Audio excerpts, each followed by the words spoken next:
Bienvenue dans le Processus Talk, le podcast qui explore le sport, la santé, la préparation physique et le mindset. le tout enregistré en plein air. Je suis Nathan, spécialisé dans le développement de la mobilité et l'optimisation des performances pour les athlètes de force, crossfit, haltérophilie et streetlifting. Moi, c'est Gianni, j'aide les trailers et sportifs d'endurance à avoir un cadre d'entraînement adapté à leur rythme de vie en comprenant ce qu'ils font pour performer à leur plus haut niveau. On t'emmène avec nous dans ce nouvel épisode. Bienvenue dans le Processus Talk, j'espère que la nouvelle intro du podcast t'a plu. Nous, on a pris du plaisir à la faire. Aujourd'hui, je suis encore accompagné de Nathan. Encore. Comme toujours. Encore, tu sais, c'est un peu... oh merde, fais chier. Non, C'est comme le mème de Mr V. Encore. Donc, je suis avec Nathan. Nathan, son entreprise, c'est sa philosophie de vie, sa philosophie d'entraînement, sa philosophie de coaching. Plus jamais faible. Plus jamais faible. Et moi-même, Train to Summit, l'entraînement vers le sommet, évidemment, parce qu'on a toujours un objectif en tête qu'on doit atteindre. Il n'y a pas qu'un seul sommet, il y en a plusieurs. Toi-même, tu le sais. Aujourd'hui, on va vous parler... on n'a pas un sujet précis, on a plutôt... on va essayer de remettre en question notre métier, la préparation physique. Est-ce qu'il y a d'autres moyens de faire de la préparation physique sans être réellement à cheval, sans structurer le tout? On va aussi parler des sports un peu plus... qui permettent le renforcement naturel, comme on va dire les trails avec la descente, les mecs qui font du parcours, la gymnastique. Ouais, vous comprendrez au fur et à mesure. Au fur et à mesure du podcast. Nathan, avant de commencer la remise en cause de notre métier, ce qui est un beau podcast quand même, est-ce que tu as quelque chose à annoncer à nos auditeurs? Genoux plus jamais faible, programme pour renforcer tes genoux pour les athlètes de force, crossfit, haltérophilie, powerlifting, streetlifting, qui est sorti il y a déjà 2 semaines. Et puis toujours des places en accompagnement en distanciel. Plus d'infos sur Insta et sur ton site internet. Voilà, contactez-moi. Et puis de toute façon, tous les liens sont dans la bio pour me contacter. Ciao. Non, je rigole. Voilà. And you trying to submit? Moi, Train to Summit, un accompagnement de qualité pour encadrer au mieux ta programmation, la planification et le suivi de tes entraînements en sport d'endurance. Évidemment, une programmation adaptée à ton train de vie, parce qu'on a tous des trains de vie différents. Comme l'a dit Sid, avant d'être des athlètes, on est des humains. Donc moi, je pars du principe que je prends énormément en compte l'humain et l'athlète pour créer la programmation de ton sport la plus adaptée à toi. Voilà, pareil que Nathan, n'hésite pas à me contacter avec les liens dans la bio. Et, non, c'est pas hésite pas, c'est contacte-nous. En fait, et ça je tiens à le dire, même si tu ne nous contactes pas pour du coaching, même si tu ne nous contactes pas pour qu'on collabore ensemble, contacte-nous pour le Processus Talk. N'hésite pas à nous écrire si tu as des questions sur un sujet en particulier ou sur un de tes entraînements en particulier. N'hésite pas à nous conseiller des intervenants, nous conseiller des sujets. Tu peux même nous contacter pour nous dire que tu viens d'étendre ton linge et ça nous fera très plaisir. Je m'attendais à tout sauf à ça. C'est ça aussi le Processus Talk, c'est des blagues. Bon, je pense qu'ils ont commencé à comprendre. Bien, sans plus attendre, démarrons. Ouais, maintenant on fait les jingles à la bouche. Donc, remettons en cause notre métier quand même, parce que c'est un beau podcast, une hymne à notre métier, mais aussi pour vous montrer qu'on est nuancé dans nos propos, qu'on ne vous dit pas d'écouter à la lettre ce qu'on fait, qu'il n'y a pas une seule méthode miracle, comme on aime bien le dire, et qu'il y a plein de manières différentes d'atteindre ses objectifs. Et en fait, aujourd'hui, c'est un sujet qui m'est venu en tête en regardant pas mal de sports, on va dire, extrêmes. En regardant par exemple tout ce qui est gros vélo de descente, les mecs qui sautent des immeubles en parcours, des mecs qui font de la gymnastique à faire plein de saltos, même toi en faisant de la slackline. Voilà, tout ce qui est un peu plus acrobatique, où au final on pourrait se dire oui, mais t'as beau te préparer des dizaines et des dizaines et des dizaines de fois physiquement, passer des heures à la salle, développer tes compétences athlétiques, si t'as pas la technique pour réaliser la figure ou que t'as pas pratiqué plein d'entraînements techniques pour être bon dans ce que tu dois faire, être équilibré sur ton vélo, réussir à sauter d'un immeuble à un autre immeuble, faire des saltos sur une corde de combien de centimètres? 5 cm. De 5 cm. Oh, mais en fait, c'est super simple, je croyais que c'était 2 cm. Bref, faire des saltos sur 5 cm. Si t'as pas passé du temps à faire ça, on va se dire, t'as beau passer 10 heures à la salle, tu ne seras pas performant. Et ça marche aussi dans les sports d'endurance. Fais 5 entraînements de prépa physique ou va courir tous les jours, tu seras plus performant en course à pied si tu cours que si tu fais de la préparation physique. Et du coup, on voulait en venir au fait que ces sportifs-là, inconsciemment, ils font de la préparation physique. J'aime pas ce terme, mais on va dire de la préparation physique spécifique, on va dire, parce qu'au final, ils sont ultra spécifiques à ce qu'ils font et ils deviennent athlétiques et performants dans ce qu'ils font. Et du coup, on va essayer d'élaborer sur comment ils en arrivent à ce stade-là sans forcément prendre de la préparation physique et pourquoi potentiellement inclure de la préparation physique peut les aider à mieux performer dans leur sport. Ouais. Voilà. Est-ce que tu as quelque chose à rajouter? Parce qu'au final, toi, tu as un gros passé avec la slackline. Est-ce que tu faisais déjà de la préparation physique quand tu faisais de la slackline? Ouais, mais j'étais pas suffisamment éveillé. Ok. Ouais, après, tu l'es pas toujours. Hein. Ouais, c'est vrai que je suis un peu endormi. Non, mais c'est vrai que j'étais pas suffisamment éveillé encore à cette époque-là. Mais c'est vrai que si sur... je sais toujours pas si j'ai arrêté. Hein. En tout cas, je peux vous dire que cette année, je fais pas de compétition, ça c'est sûr. Oui, puis tu t'entraînes vachement moins. En slackline, ouais, carrément. Ouais, voilà. Mais sur les dernières années là où je pratiquais, je faisais un peu de prépa physique, mais c'était en fait, c'était jamais spécifique à la slackline. Et en fait, déjà, la première chose que je voulais dire, c'est que la préparation physique, elle est là pour qu'on fasse mieux notre sport. Oui. Un trailer, s'il fait de la préparation physique, c'est pour qu'il trail mieux. Un mec qui fait du parcours, s'il fait de la prépa physique, c'est pour qu'il soit meilleur en parcours, qu'il fasse ça mieux. Bref, ça marche pour tous les sports, vous avez compris. Et première chose, c'est que tu parlais du renforcement naturel. Ouais. Quand tu fais un sport, tu exposes ton corps, on va dire, à certaines contraintes. Et ton corps, il répond à ces contraintes en s'adaptant d'une certaine manière. Ok ? Vas-y, tu parlais du parcours. C'est bien, on parle un peu de sport atypique, tu vois. Prenons le parcours. Parcours, tu vois, si toi, ton truc en parcours, c'est de sauter des immeubles, sauter de grosses hauteurs, à chaque fois, tu vas prendre des gros chocs que tu vas devoir amortir. Du coup, tu vas avoir, une grosse force, une grosse capacité à absorber les chocs avec tes muscles, avec tes articulations. Bon, là, j'entends déjà les gens me dire « Ah ouais, mais les mecs qui font ça, ils ont les genoux, les chevilles flinguées. » Oui, peut-être parce qu'ils en font trop, mais non. Mais en tout cas, ce qui est sûr, c'est que dans tous les cas, ils sont plus forts que toi qui n'as jamais fait ça. Ouais, et je pense même pas que c'est parce qu'ils en font trop. Je pense que c'est parce qu'ils sont tellement souvent à la limite d'une blessure traumatique. Surtout, je pense même pas que c'est le fait d'en faire trop qui les blesse. Je pense que c'est qu'ils prennent des risques en fait. Ça fait partie du sport en lui-même. Ouais, mais au-delà. Regarde les ligaments croisés que tu as eu avec la slackline. Ouais. C'est pas parce que tu en faisais trop. C'est juste tu as pris un risque, bam, et terminé. Mais quelque part, ça pouvait être une certaine forme d'en faire trop. Est-ce que tu n'étais pas fatigué avec du recul, si, j'étais fatigué. Ce jour-là, je sais que j'étais fatigué. Voilà. Ok. Mais en fait, c'est toujours la même chose. C'est toujours une question de dose. La dose, c'est le remède, mais c'est aussi le poison. Il y a un super papier intéressant, ça me fait penser sur le sprint de JB Morin. Bref, ceux qui connaissent. Ouais. Moi, je le connais. C'est un pote à... Mais en gros, donc lui, il travaille beaucoup sur le sprint.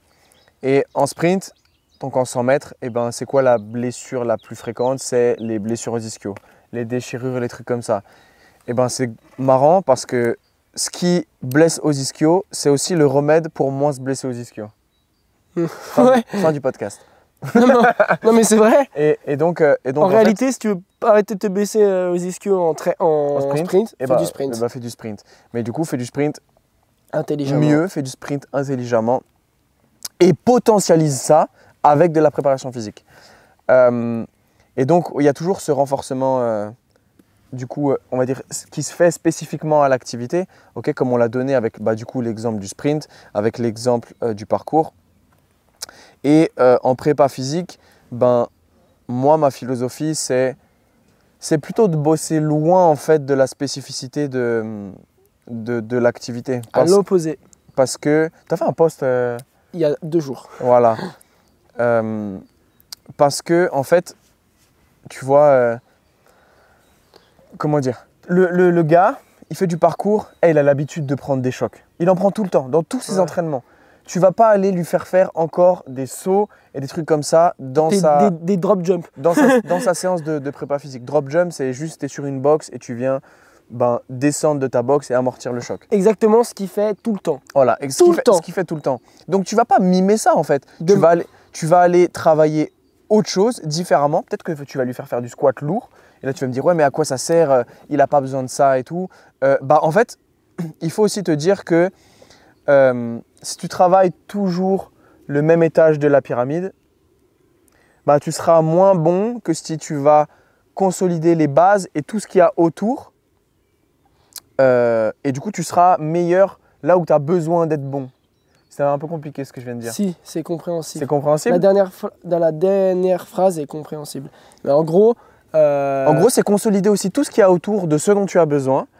Et du coup, tu seras plus fort en te renforçant là où tu ne le fais pas habituellement. Ouais, en fait, c'est assez difficile à comprendre, mais il faut voir ça un peu comme des interconnectivités. Et qu'en gros, si tu fais que des sauts, que des sauts, que des sauts, que des sauts, que des sauts, que des sauts, tu seras très très fort en saut. Tu vas progresser assez vite au départ, puis au bout d'un moment, tu auras un peu moins de marge de progression. Ouais. Alors que… et peut-être que la marge de progression que tu peux avoir, c'est grâce à… c'est en travaillant autour. Voilà, exactement, en faisant autre chose. Peut-être très très loin, ou peut-être pas forcément très très loin. Et moi, j'aime beaucoup ce principe-là. Et c'est d'ailleurs pour ça que dans le podcast, le principe de spécificité Kesako, on le dit très bien. Pour nous, la spécificité, ça n'existe pas à part ton sport. Il n'y a pas de préparation physique spécifique. Parce que le but dans la préparation physique, c'est de s'éloigner, pas au maximum, mais de s'éloigner de ce que tu fais. Exemple très concret, je suis sportif d'endurance, je cours entre, on va dire, 5 et 8, 9 heures dans la semaine. Quand je vais en salle de musculation, je ne vais pas me taper des séries de 20 reps. C'est simple, avec Nathan, on a planifié, je fais des séries de entre 3 et 5 répétitions. Ouais, parce que c'est moi qui fais la prépa physique en salle de Johnny. Donc, c'est ça en fait, c'est travailler à l'opposé. Et je dirais même que, tu vois, tu disais si tu fais que des sauts, tu es fort en saut. Mais il y a peut-être un moment où à force de faire que des sauts, et tu vas te blesser, tu vas avoir des douleurs qui vont apparaître. Et c'est là où tout le travail de préparation physique va te permettre de mieux faire tes sauts pour que tu te blesses moins, pour que tu aies moins de douleurs. Et pas que tu sois toujours en train d'appuyer au même endroit et que tu aies… c'est un peu compliqué, c'est plus de variabilité. Mais en gros, ça veut dire que tu aies plus de… chemin. C'est comme si tu avais plus de clés pour ouvrir la même porte. C'est comme… Ouais, tu avais déjà utilisé cette métaphore. C'est que, en fait, à force de prendre tout le temps la même route avec ta voiture, tu uses ta voiture tout le temps de la même manière. Et si par contre, tu changes de route, là, tu répartis l'usure. Et c'est la même chose. C'est la même chose en préparation physique. C'est comme des paires de baskets aussi. Ouais. Si tu as une paire de baskets dans ta garde-robe, tu vas l'utiliser 365 fois sur l'année.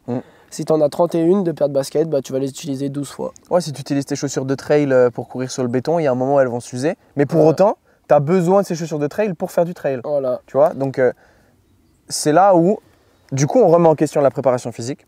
Parce que nous, ce qu'on aime bien dire, c'est qu'en fait, la préparation physique, c'est 20% de l'entraînement d'un sportif, d'un athlète.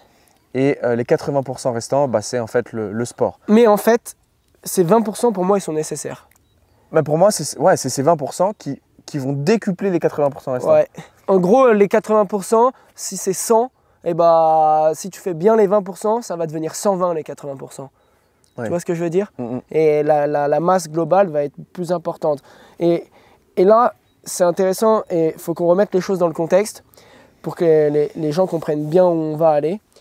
C'est qu'on parle de préparation physique. Quand on parle de préparation physique, c'est vraiment, on parle de quelqu'un qui a un sport en tête. Nathan, toi, si tu fais de la préparation physique, c'est pour être performant en haltéro, on va dire. Ouais. Moi, si je fais de la préparation physique, c'est pour être performant en trail, en sport d'endurance. Si on prépare un handballeur, on fait de la préparation physique pour être prêt physiquement au handball. Là, on exclut vraiment, le podcast exclut les gens qui veulent devenir athlétiques pour devenir athlétiques en musculation. On ne parle pas pour ces gens-là, on parle d'un point de vue performance. Évidemment, chacun à son niveau, comme on le répète assez souvent, chacun est performant à son niveau, mais on parle vraiment de se préparer physiquement, développer des qualités physiques pour devenir plus performant dans son sport. Et c'est pour ça que tout à l'heure, en fait, je parlais d'interconnectivité, c'est parce que j'aime bien prendre cette métaphore, et c'est pour ça qu'on remet en cause aujourd'hui la préparation physique et notre métier. J'aime bien cette métaphore en fait je l'ai déjà dit tout à l'heure je crois, si tu veux être fort en vélo, si tu veux être fort en trail, si tu veux être fort en handball, eh ben fais 5 fois de la préparation physique, va sur ton sport, tu verras ce qui se passe. Tu ne seras pas performant. Maintenant, Tu peux l'être. Tu peux l'être. non mais imaginons que tu fais, on va prendre le trailer parce que c'est mon truc. Le trailer, tu fais 5 fois de la préparation physique dans la semaine et tu cours 2 fois. Ok ? Tu peux l'être performant et encore. Maintenant, tu fais 5 fois de la course à pied et 2 fois de la préparation physique. Et bien là, tu seras performant. En fait, c'est qu'est-ce qui est nécessaire pour que je performe. Bah, si tu es trailer, ce qui est nécessaire, c'est que tu cours. Si tu fais du parcours, ce qui est nécessaire, c'est que tu sautes et que tu te déplaces et que tu travailles ta technique. Si tu fais de la slackline, c'est que tu entraînes ta technique. Mais là, c'est logique. Les gens ils vont nous dire, oui. Ils vont nous dire, ouais, mais les gars, vous m'apprenez rien en fait. C'est logique, mais du coup, c'est ce qui fait que ça remet en cause notre métier. Tu vois, c'est en gros, alors, si vous dites ça, pourquoi je viendrais vous voir en préparation physique? Tu vois ce que je veux dire? C'est marrant parce que des fois, dans le sport de haut niveau, tu as des gens qui sont dans le haut niveau parce qu'ils sont très talentueux. Ils sont très talentueux, techniquement, ils sont ultra forts, mais d'un point de vue athlétique, ils sont mauvais. Ils sont nuls. Ouais. Ils sont nuls, ils sont pas très forts, ils courent pas très vite, ils sont pas très endurants. Mais ils ont un talent de ouf pour jouer avec le ballon rond, par exemple. Et à l'inverse, tu as des athlètes dans le haut niveau qui sont ultra athlétiques, ils courent vite, ils poussent fort, ils sont très endurants, mais ils n'ont pas de talent. Ouais. Et ils ont dû bosser comme des acharnés. Et en fait, imagine du coup, si toi, tu as ce talent, et qu'en plus de ça, tu développes le côté athlétique, et en fait, t'es un surhomme, t'es un super-héros. Non mais c'est vrai, c'est qu'il y a quand même des gens dans le haut niveau qui, si tu le compares aux autres sportifs de haut niveau de ce même domaine, ils n'ont pas la même technique, ils ne sont pas très talentueux. Mais ils ont un bagage athlétique qui est tel qu'ils sont capables d'être dans ce haut niveau. Et c'est là où la prépa physique peut te permettre de faire la diff. Ouais, je suis 100% d'accord avec toi. Je suis 100% d'accord avec toi. Juste, le seul truc qui me chagrine, en fait, j'en reviens à la même chose, mais c'est qu'est-ce qui est essentiel ou non, mais c'est surtout comment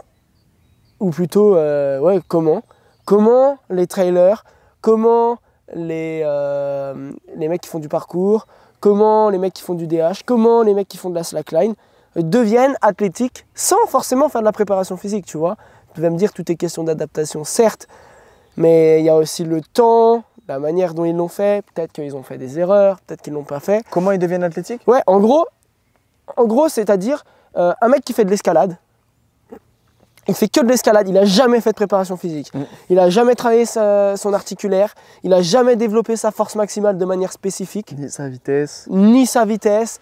Et, tu vois, il n'a jamais eu une réflexion de je vais développer mes qualités physiques. Il a juste mis des baudriers, mis des nœuds de 8 et il grimpait soit en bloc, soit en falaise, soit bref. Et donc comment il devient athlétique? Et donc, les gens ils pourraient se dire, ouais mais le mec, si demain on le met sur une traction, c'est sûr il est fort.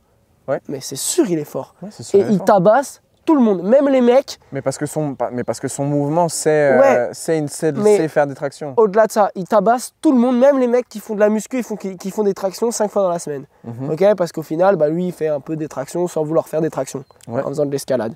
Mais du coup, convainc les gens, je veux que toi ou moi, on va le faire ensemble, convainc les gens de leur dire que s'ils se mettraient à faire de la préparation physique, il sera encore meilleur pour son escalade en fait. Mhm. Bah, Alors qu'au final, il est déjà super fort. mais le truc, après, il y a aussi, il est super fort, mais pendant combien de temps?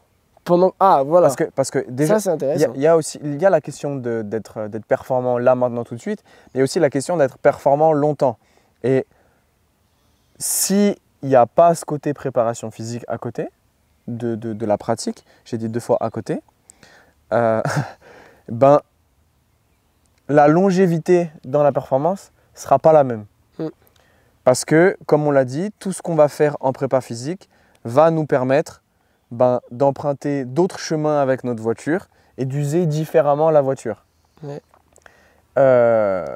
Et c'est là où moi je pense qu'on ne peut pas se passer de prépa physique si on veut être performant à un moment. Et si on veut durer dans cette performance. Et ok, le mec est fort en traction, mais par exemple, est-ce qu'il est fort en squat? Non. Je pense que ça va. je pense qu'il est fort, mais qu'il n'est pas aussi fort que ce qu'il pourrait être fort. Ouais. Il y aura forcément un transfert de son squat À pousser sur la prise avec les voilà, exactement. Ouais. Mais au-delà de ça, c'est que quand tu vas faire du squat, tu vas améliorer d'autres choses. Mm. Ok, d'autres paramètres. pieds. D'un point de vue structurel, d'un point de vue nerveux, Voilà, exactement. d'un point de vue Et coordination. tout ça, ça améliore quoi? Ça améliore l'humain de manière générale. Et ton mouvement. Et l'humain, c'est qui? C'est L'athlète que tu c'est l'athlète que tu as en face de toi. Mm. Donc, faut aussi voir la performance comme un tout. C'est que, tu sais, nous, on aime bien parler des 23 autres heures. Mhm. Nous, on voit nos clients que 1 heure sur 24 heures. On ne sait pas ce qu'il fait en dehors. Ok, un sportif de haut niveau, peut-être que lui, tu vas le voir 5 heures Mm. sur sa journée. Mais dans tous les cas, il y a quand même beaucoup d'heures, il y a quand même 19 heures Ouais. où l'athlète est un être humain. Et donc, si tu optimises aussi l'être humain, forcément que tu optimises l'athlète aussi. Tu vois ce que je veux dire? Ouais, ouais. Et donc, Ça- faites de la prépa physique, c'est tout. C'est un peu le métier de seed, quoi. Ouais, mais c'est aussi notre métier, c'est que ce qu'on fait pendant cette heure-là de prépa physique, va aussi continuer lors de ces 23 autres heures. Ouais, je vois ce que tu veux dire. Oui, et aussi, c'est dans la préparation physique, t'as un panel énorme que tu peux recruter que ton sport en lui-même va te permettre d'être athlétique au niveau de ton sport, va potentiellement te préparer physiquement pour ton sport, même logiquement te préparer physiquement pour ton sport, parce que si tu fais du parcours et que tu fais plein de sauts, au bout d'un moment, logiquement tu vas devenir fort en saut. Si tu fais plein de saltos, au bout d'un moment tu vas devenir fort en salto, tu vois. Ouais. Mais si tu t'es habitué à pousser lourd en squat sur ton salto, tu vas peut-être sauter plus haut. Voilà. Ou peut-être que ton salto, il va te coûter moins d'énergie parce que tu es plus fort. oui. Ou bref, plein de choses comme ça. Bref, je pense que on a bien explicité. Je pense que les gens comprennent là où on veut en venir. Oui, mais c'est surtout dans le sens où ce panel dont je parlais, que tu peux élargir, il y a des micro-choses comme... T'as entendu ce bruit? Oui, on aurait dit un animal qui est en train de courir. Ouais, vraiment. Exemple, si la personne dans son sport, elle fait jamais d'articulaire, l'articulaire va lui permettre d'ouvrir de nouvelles portes, comme tu l'as dit tout à l'heure. Un haltérophile, s'il ne se prépare pas physiquement, par exemple en faisant du vélo, pour être plus endurant, il va pouvoir encaisser moins de volume dans sa semaine et du coup il va soulever moins lourd à la fin de l'année. Donc du coup on sait que le tonnage total est corrélé avec la performance en haltérophilie. Tu vois? C'est quoi le tonnage? Le tonnage, c'est le nombre de répétitions fois la charge soulevée. Ça te donne un poids total. Si tu as fait 5 répétitions à 100 kg, ça te fait 500 kg de tonnage. Et tu fais ça dans ta séance. plus dans ta semaine, et tu multiplies sur le nombre de semaines et pour avoir un peu le tonnage à l'année. Et c'est corrélé à la performance en haltérophilie. Mais du coup, on pourrait se dire, mais si je veux augmenter mon tonnage, il faut que je fasse de l'haltéro, du bodybuilding, que je fasse que ça. Mais au final, peut-être que faire de l'endurance, quand on en revient au début du podcast, quand on disait de travailler loin et même à l'opposé de ce que tu as l'habitude de faire, c'est exactement ça en fait. Peut-être que de l'endurance, ça peut t'aider à performer en haltéro. Peut-être. Peut-être que ça fonctionne sur toi, peut-être que ça ne fonctionne pas. Moi, tout ce que j'ai à te dire, c'est teste. Et je pense que tu auras des résultats qui te choqueront un petit peu. Tu vois. Mais tout ça pour aussi dire que moi, je trouve que la préparation physique, c'est 20% certes, qui peuvent te permettre de performer. Mais moi, j'aimerais prendre l'exemple d'un débutant en préparation physique. Juste, c'est 20% de temps, de temps de pratique. Oui. Mais c'est pas 20% de gain. Hein. Oui. Ça peut être 50% de gain sur ton 100% même de perf. Même plus, si tu es vraiment débutant, ça peut être vraiment énorme. Vas-y, du coup, tu disais mais ce que je disais, c'est, imaginons, là, moi, j'ai eu affaire à ça. J'ai un trailer qui se prépare pour un 100 bornes. Donc, tu vois, 100 km, une épreuve de, on va dire, presque entre 17 et 20 heures, en fonction du niveau. Et il n'a jamais fait de renforcement musculaire. Et il vient me voir et il me dit, moi, je t'avoue, Gianni, jamais fait de renfo, ça m'intrigue un peu. Est-ce que tu penses qu'il faudrait que j'en mette ou non, sachant que je n'en ai jamais fait? Ma réponse, elle a été claire. Je lui ai dit, on a deux solutions. Soit on t'apprend la préparation physique, tu vas avoir des gains, c'est sûr. Surtout si tu n'en as jamais fait. C'est une normalité, surtout si tu n'en as jamais fait. Mais je l'ai prévenu, je lui ai dit, là, si on commence la préparation physique maintenant, les gains que tu vas avoir, vu que l'échéance elle est dans 4 mois, à l'échéance dans 4 mois, tu n'en auras pas des gains. Ou alors très peu. Il faut vraiment que tu te projettes sur du long terme. Pourquoi? Parce qu'il y a une phase d'apprentissage du mouvement, une phase d'apprentissage du mouvement de manière globale, mais une phase d'apprentissage du mouvement par tes muscles, par ton système nerveux.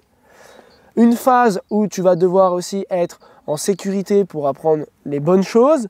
Donc, comme tout apprentissage de base, quand tu as appris à écrire, ça prenait plus de temps. Mais à la fois, cette phase d'apprentissage, tu vas déjà avoir des gains parce que tu es tellement débutant, que c'est tellement nouveau pour ton corps, que tu vas déjà avoir des résultats. Donc moi, je lui ai dit, ce qu'on va faire, c'est que pour le moment, on ne va pas en rajouter. Pourquoi? Parce qu'on a une méthode, on sait que ça fonctionne sur toi. Tu cours beaucoup, tu n'as pas de douleur et tu performes à ce niveau-là et tu n'as pas non plus envie d'être ultra performant. Donc on va, pour le moment, pas perdre notre temps avec la préparation physique. C'est un choix que j'ai décidé de faire pour s'attarder là-dessus. Mais je lui ai dit, peut-être que, tu vois, et c'est la dernière chose que je voulais qu'on parle dans ce podcast, c'est peut-être qu'il y a des périodes où il va falloir que tu mettes l'accent encore plus sur la préparation physique et l'opposé de ce que tu as l'habitude de faire pour avoir d'autres périodes où tu es 100% spécifique à ton sport. Et exemple dans le trail, moi j'aime bien l'hiver. Ça dépend un peu des visions, mais soit tu fais un gros hiver avec un gros volume à basse intensité pour te préparer pour l'été, soit tu diminues un peu ton volume l'hiver, mais par contre tu mets l'accent sur la préparation physique et tu montes à 3-4 séances de renfo dans la semaine. Donc ton 20% devient un 35, allez max 40% de prépa physique. Mais du coup, c'était ce que tu as dit, max 40%, mais du coup, c'est évidemment en sacrifiant un petit peu de ton entraînement spécifique. Mais qui te dit que tes résultats ne seront pas aussi bien, tu vois? Moi, je le fais sur moi-même. Je sais que l'hiver, je fais 3-4 séances de renfo par semaine. Et l'été, j'arrive à des semaines où j'en fais une, voire pas. Tu vois? Mais parce que je planifie de l'échéance à loin de l'échéance. Et du coup, je me dis, qu'est-ce qu'il me faut pour être fort quand je suis proche de l'échéance? C'est courir. Et quand je suis loin de l'échéance, peut-être que je peux prendre un peu plus de temps pour faire de la préparation physique ou faire un plus gros volume à basse intensité. Dernière chose, après je te laisse parler, désolé, j'ai fait un long monologue. Je t'en ai parlé hier, c'est un tips que toi tu peux mettre en place dès maintenant. Toi qui nous écoutes. Oui, toi qui nous écoutes, pas Nathan, enfin si Nathan parce que t'es un peu nul toi, on va mettre en place. C'est la matrice et je vais pas prononcer le nom parce que voilà, Eisenhower, je sais pas comment ça se dit, modifié, c'est suite à une discussion avec Nicolas Vandel, et ça m'a énormément aidé dans la manière dont je programme et ça t'aidera énormément pour comprendre ce que tu dois faire. C'est 4 choses.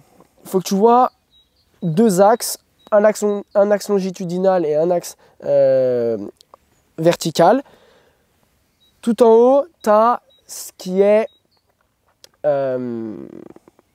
obligatoire, ce qui est nécessaire pour ton sport. Okay. Tout en bas, tu as ce qui est à l'opposé de ton sport, ce qui n'est pas obligatoire pour que tu performes dans ton sport. Ensuite, sur l'axe longitudinal, à gauche, tu as ce qui doit être fait de manière régulière et à droite, tu as ce qui doit être fait de manière ponctuelle.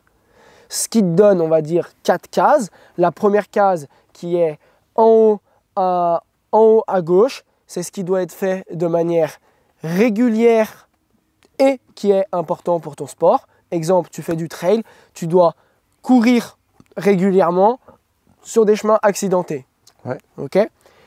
Maintenant, tu as la case en haut à droite, ce qui doit être fait de manière régulière, mais qui peut être fait ponctuellement.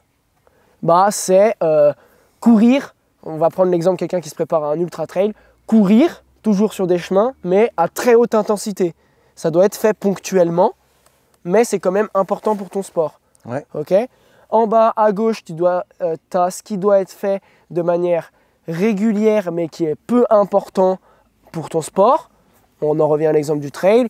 Peut-être que pour le trail, pour un mec qui fait de la longue distance, ce qui doit être régulier, mais peu important, c'est peut-être du travail articulaire. Parce que l'articulaire, ça te servira pour ton trail. Mais c'est peu important au final, parce que c'est à l'opposé de ce que tu dois faire. Tu n'es pas obligé d'avoir des grandes amplitudes de mouvement pour faire du trail. Et derrière, donc la dernière case, en bas à droite, c'est ce qui doit être fait ponctuellement et qui est peu important. Exemple, du travail de force maximale. Vraiment faire du 1RM.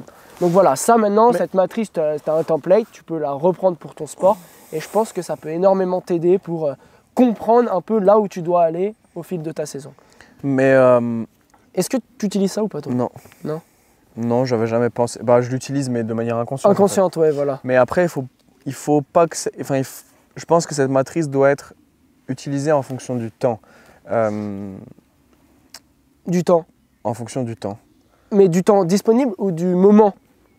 Ouais, en fonction du moment. Ouais, voilà. Parce que ce qui est ponctuel à un moment peut devenir régulier à d'autres moments. Et ce qui est important à un moment peut ne plus l'être ensuite. Donc voilà. Mais ça, après, c'est une question d'organisation. C'est notre taf en fait. C'est notre taf en tant que préparateur physique et en tant que coach. Et autre chose, je pense que la mobilité, forcément je défends mon sujet parce que c'est ce qui manque, je pense, c'est un gros levier de performance chez beaucoup d'athlètes, que ce soit chez les athlètes de force, mais aussi chez les athlètes d'endurance, de ce que tu veux. Je pense que c'est vraiment un truc qui peut décupler les performances parce que le principe de la mobilité, c'est tu imagines le mouvement comme une chaîne et en fait tu viens cibler un maillon précis et le fait de cibler ce maillon faible va renforcer la chaîne dans son entièreté. Encore une fois, ce qu'on a fait pour mes pieds. Donc exactement. Donc ça, je pense qu'il y a un animal juste en dessous. Vraiment? Ouais, j'entends marcher là. Donc ça, en fait, c'est plus qu'être convaincu, c'est qu'on a des résultats sur nous, mais des résultats sur nos clients. Et par contre, la mobilité, là j'ai trouvé que c'était un peu réducteur ce que tu as dit, c'est qu'on n'a pas besoin, ça dit un trailer n'a pas besoin d'augmenter beaucoup ses amplitudes de mouvement. Mais la mobilité, c'est pas que augmenter ses amplitudes de mouvement. Donc bref, on ne rentrera pas dans le détail. Si, rentre dans le détail. Non, on fera un podcast dédié à ça, à la mobilité. Okay. Ouais, on n'en a pas fait encore. Non, on n'en a pas fait. Mais on a toujours parlé de la mobilité. Mais un podcast sur la mobilité précisément, on n'en a pas fait. Mais bref, en tout cas. Non, alors attends. En tout cas, voilà, la mobilité, c'est pas que les amplitudes de mouvement, c'est un peu plus complexe que ça. Mais dans tous les cas, encore une fois, Non, mais Je pense que c'est important. ce que je voulais dire par là, oui, c'était réducteur, mais c'était pour simplifier aussi. Oui, bien sûr, mais je sais. dans un sens, moi, je pars toujours du principe de qu'est-ce qui est vraiment important. Et même au-delà de la mobilité ou je ne sais quoi, c'est même dans le sport en lui-même. Si tu as un trailer, mais qui fait un trail de 20 km avec 300 de dénivelé, ou un mec qui fait un 20 km avec 2000 de dénivelé, et ben pour moi, je vais dire la descente pour le mec qui fait 300 de dénivelé, on s'en fout. Tu vois, on va travailler plutôt de la vitesse. Et pourtant, c'est un trailer, donc on s'en fout pas réellement. C'est juste que tout est à un moment donné doit être spécifique et doit être travaillé pour une condition et un contexte bien spécifique. Voilà. Et tu vois, Et c'est tu ce que parles tu m'as parlé la dernière fois, quand tu parlais de l'Elite Training Symposium. Tu m'as dit il y avait des workshops où en gros, il y avait un sujet, mais le sujet, il était hors contexte. Et du coup, pour toi, tu trouvais ça difficile de comprendre ce qu'ils apportaient. Et moi, je trouve que c'est malheureux qu'il y ait ça, parce que pour moi, c'est le contexte est prime sur tout. C'est-à-dire, j'ai un trailer qui veut faire un 20 km avec 300 de dénive, qui peut s'entraîner 12 heures, ou un 20 km avec 300 de dénive, et le mec, il peut s'entraîner 8 heures, et ben, je ne vais pas l'entraîner de la même manière. Mais tu ne vas pas l'entraîner de la même manière. Et c'est là où ça nous renvoie à la spécificité, parce que tu as parlé de préparation spécifique à cette course. C'est que là où on va vouloir être spécifique, parce que en gros, le 20 km 300 de dénive, ce n'est pas les mêmes contraintes que 20 km 1000 de dénive. Ouais. Ça ne va pas être les mêmes contraintes que tu vas Exactement. que l'athlète il va se prendre dans les jambes. Et ben, comment est-ce que tu vas le préparer spécifiquement? Ben, tu vas le préparer spécifiquement en exposant ses muscles, ses tendons, ses articulations et même son cardio à ce qu'il va pouvoir retrouver dans cette compétition, mais aussi à l'opposé de ce qu'il va trouver dans cette compétition. Parce que tu as besoin qu'il soit fort dans ce contexte-là, et tu as besoin qu'il soit aussi, que tout ce qui est autour soit fort pour supporter encore plus la performance. Et ça veut dire que le mec qui va se prendre 1000 de dénive, eh ben, ça peut être intéressant de le faire courir sur du plat, parce que le fait de le courir sur du plat va supporter sa performance avec 1000 de dénive. voilà. Mais peut-être pas à un mois de l'échéance. Mais il faut aussi qu'il fasse du 1000 de dénive. Voilà. Voilà. C'est mieux pour lui, quand même. Et donc, c'est là où ta matrice peut être intéressante. Et je pense que ce qu'il faut rajouter, c'est une dimension de temps. Ouais, qu'elle est modifiable à des moments donnés de la saison. Ouais. Ça, 100%. Voilà. Ouais, ça, je ne l'ai pas dit, mais en fait, c'est ce que tu as dit à un moment là. Ce qui est ponctuel à un moment peut devenir régulier, et ce qui est important à un moment peut ne pas l'être à d'autres moments de la saison, mais inversement. Et dernière chose, et ça, j'en demanderai jamais, on a fait un podcast spécifique dessus. Pourquoi on parle de ça tout le temps? Parce que la force est la qualité mère. Donc encore une fois, travailler que ce soit sa mobilité ou sa force maximale ou son endurance, en fait, ça va t'améliorer sur plein de spectres. Mais s'il y a une chose que tu devrais sélectionner en préparation physique, peu importe le sport que tu fais, c'est de la force maximale. Ouais. Et tout con, hein. Mec, tu prends une charge très lourde qui te met dans des conditions difficiles. Une charge très lourde, ça dépend de ton niveau. Pour moi, ça va peut-être être 80 kg. Pour Nathan, ça va peut-être être 120. Ça dépend de ton niveau. Ça dépend de plein de choses, en fait. Mais il faut que tu t'exposes, peu importe ton sport. Ça, c'est une règle d'or, j'ai envie de dire, à des charges lourdes. Et pourquoi? Simplement parce que c'est ce qui va t'amener le meilleur retour sur investissement. Ouais. Parce que c'est là où tu as le plus de bénéfices sur plein de spectres différents, comme tu l'as dit. Et d'ailleurs, ça me fait penser que souvent, tu prends des athlètes d'un sport, ils vont être sceptiques à l'idée de faire de la préparation physique et de faire des choses éloignées à leur sport. Typiquement, prenons les athlètes d'endurance. Pour être performant en endurance, il faut faire de l'endurance. C'est quand même, culturellement, c'est quand même ça qui est installé. Ouais. Et pour autant, faire de la musculation, ça va aussi te faire progresser. Et souvent, les athlètes d'endurance ne veulent pas lifter Ils préfèrent faire des séries longues avec des charges légères. Oui, vraiment. Plutôt que faire des séries courtes. Mec, j'étais à la salle, j'ai vu un cycliste sortir, je sais pas, une série de... je t'assure, il est en temps sous tension d'au moins 3 minutes 30 avec presque 25-30 répétitions. Mais c'est ridicule de faire ça. Oui, et en fait, putain, du coup, j'ai perdu ce que je voulais dire. Ah merde, pardon. Ah oui, et c'est surtout souvent, tu vois, cette peur qu'il y a dans les sports d'endurance, c'est ah ouais, mais si je fais ça, et ben, je vais prendre du muscle et du coup, je vais être plus lourd. Et bref, prendre du muscle, ça se fait pas en 2 mois. Okay, ça se fait peut-être même pas en 1 an. Mec, regarde les tuisseaux des sportifs d'endurance. Vu la masse musculaire qu'ils ont, je pense qu'ils peuvent en développer de la force sans forcément prendre du muscle. Ouais, mais c'est ça. Et même s'ils en prennent un peu. Bah, en fait, le meilleur exemple, c'est moi. Hein. En vrai. Non, mais mec. Gianni, c'est le meilleur exemple. Non, mais en vrai, mec, je cours 8 heures dans la semaine. Je fais entre 1 et 3-4 séances de prépa dans la semaine. Et tu power clean mec, je power clean 90 et je fais 60 kilos. Et j'ai jamais pris un kilo de muscle ou de graisse depuis que je fais de la préparation physique. Enfin, tu vois. En vrai, c'est un exemple concret, là. Ouais, bah ouais. Tu me vois grossir? Mais ça se trouve que tu as pris du muscle. Oh, tu me vois grossir? Ça se trouve que tu as pris du muscle, mais c'est juste que Oui. en fait, le gain est tellement infime. Enfin, les gens pensent que tu prends 5 kilos Non, de mais muscle. si je prends du muscle, tant mieux. Ça me permettra toujours d'être performant dans le trail. Ce muscle que j'ai pris. Oui, mais sauf si je prends des pecs. Jusqu'à une certaine limite. Oui, mais... C'est que tu le vois bien, Kylian Jornet, il a quand même pas des jambes énormes. Mais mec, je t'assure... Mais je dis pas qu'il a pas de jambes, je dis pas qu'il est pas fort. Non, mais je t'assure que les... Enfin, après là, on prend les trailers, c'est un peu particulier avec la descente. Mais mec, il y a des trailers, ils ont des cuisses, mais ils sont plus gros que des mecs qui font de la salle. Hein. Ouais, mais ça m'étonne pas. Mais c'est énorme. Mais au-delà de ça, Kylian Jornet ou quoi, en fait, si tu dis tu vas pas prendre du muscle ou tu vas en prendre, mais de manière raisonnable. Oui, mais parce que mon entraînement est intelligent. Si demain, je fais 4 séances de prépa en faisant que de l'hypertrophie de zinzin et de la force maximale, oui, peut-être que mon volume musculaire va augmenter réellement. Mais vu que tu es un super préparateur physique, voilà, et que je suis bien encadré. Donc en fait, tout est question de continuum et je pense que la préparation physique peut être laissée de côté à certaines périodes, voire tu peux ne pas en faire si tu le souhaites et si tu n'en vois pas l'intérêt.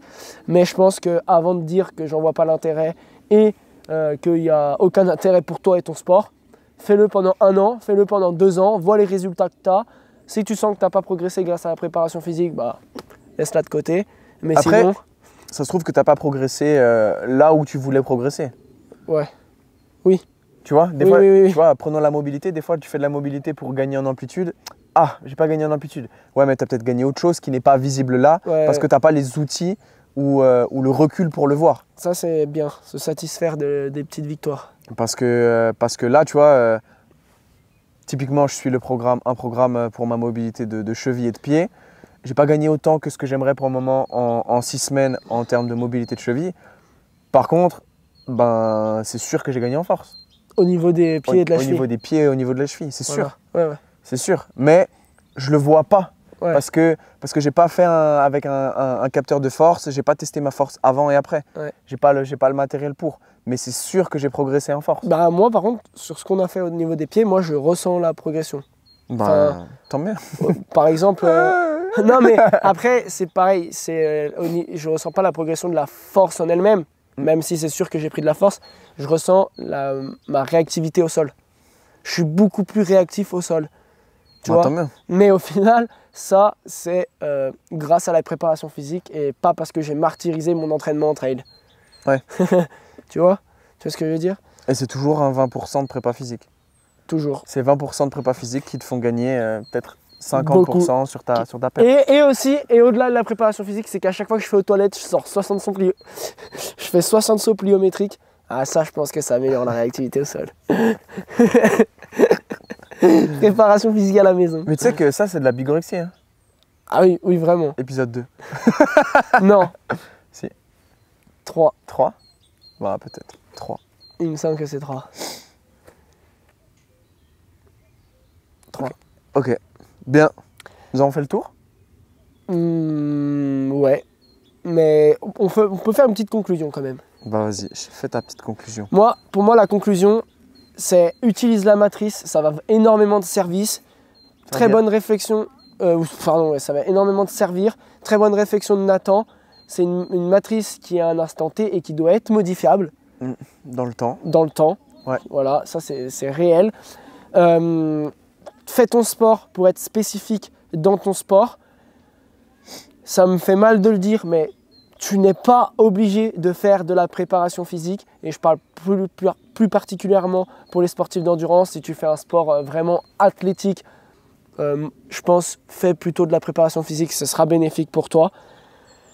Inclus de la préparation physique, c'est sûr que tu auras des bons résultats. Ouais. Mais tout ça pour dire qu'au final, ton sport peut te préparer physiquement à sa manière.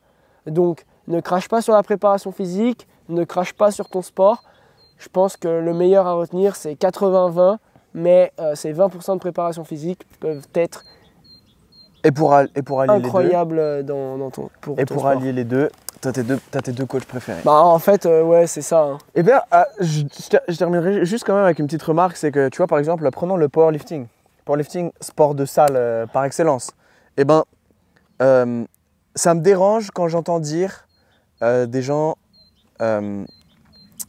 attends, j'essaie de retrouver vraiment la phrase précise, c'est ah ouais, il y a des gens qui disent ouais mais dans le powerlifting, la préparation physique, elle est déjà intégrée au sport. Non. Le powerlifting, c'est 3 mouvements. C'est développé couché, soulevé de terre, squat. Et l'idée, c'est de faire une 1 RM, donc une charge max sur ces 3 mouvements-là. Et tu additionnes les trois charges, ça te donne un total. Et l'idée, c'est d'avoir le total le plus élevé. Ok, ça veut dire que ta préparation physique, c'est uniquement faire du deadlift, du squat et du bench. Et bah pour moi, c'est une grosse erreur. Et que tu utilises ta voiture tout le temps pareil. Hein. Tu vas pouvoir, voilà exactement, tu utilises tout le temps ta voiture pareil. À l'inverse d'une voiture, le corps s'adapte et peut faire mieux. et voilà, c'est juste, tu peux rajouter du travail, tu peux rajouter peut-être de l'endurance. Ouais, bah c'est ce que j'ai dit tout à l'heure sur l'haltéro. Voilà, ouais. exactement, tu peux peut-être rajouter de l'endurance. Ça n'a rien à voir avec la force, pourtant, je peux te garantir que ça te fera progresser si tu en as besoin. Et toi, tu es le meilleur exemple pour ça. Tu fais de l'endurance et ça fonctionne. Claudia Gluck, c'est le meilleur exemple pour ça. Tu peux aussi travailler des exercices qui n'ont rien à voir avec ces 3 mouvements-là et qui vont te permettre d'être meilleur sur ces mouvements-là. Tu vas pouvoir gagner en mobilité. Ça, d'ailleurs, on me le dit souvent. Ouais, mais moi, je fais du power. J'ai pas besoin d'être mobile. Même, ça va être délétère pour ma performance. Non. Bah, dans ce cas-là, c'est que tu n'as pas compris ce qu'était que la mobilité. Et pour moi, c'est que tu n'as pas compris ton sport, en fait. Ouais, voilà, c'est ça, ouais. C'est que, ok, quand tu fais un soulevé de terre, t'as pas besoin d'avoir une grosse, comment dire, par exemple une grosse souplesse, une grosse mobilité au niveau de tes hanches.